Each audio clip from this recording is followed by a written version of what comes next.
في رمضان في مشاكل صحية كتير بتحصل للناس بسبب تغيير نظام الأكل والشرب والنوم. أشهرها طبعا واحد الجفاف بسبب قلة شرب المية خلال اليوم، وده ممكن يسبب صداع وإرهاق وإمساك. اتنين، اضطرابات الجهاز الهضمي زي الحموضة والانتفاخ والإمساك بسبب تناول وجبات دسمة أو مليانة دهون وسكريات بعد الصيام. ثلاثة، الصداع والدوخة خاصة أول أيام الصيام بسبب نقص الكافيين للي بيشربوا قهوة كتير أو نقص السكر في الدم. أربعة، هبوط ضغط الدم نتيجة قلة السوائل والأملاح أو بسبب المجهود الزايد أثناء الصيام. خمسة، ارتفاع السكر في الدم لمرضى السكر اللي ما بيظبطوش الأكل أو بياكلوا كميات كبيرة من الحلويات والمشروبات السكرية بعد الفطار. ستة، زيادة الوزن بسبب الأكل بكميات كبيرة في وقت قصير وعدم ممارسة الرياضة.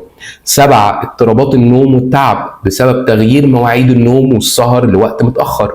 تمانية، التلبك المعوي والتسمم الغذائي نتيجة الأكل بسرعة بعد أذان المغرب أو تناول أطعمة غير صحية أو غير محفوظة بشكل سليم. تسعة، حصوات الكلى نتيجة قلة شرب المية، وده طبعا بيأثر على الناس اللي عندهم قابلية لتكوين الحصوات. 10، الارتجاع المريء الحموضة بسبب تناول وجبات دسمة وسريعة بعد ساعات طويلة من الصيام. طب الحل ايه؟ لازم نشرب مية كفاية من الفطار للسحور، نقلل القهوة والمشروبات السكرية، نتجنب الأكلات الدسمة والمقليات، ناكل وجبات متوازنة ونقسم الأكل بعد الفطار على مراحل، لازم نمارس رياضة خفيفة بعد الفطار بساعتين، ننظم النوم بقدر الإمكان.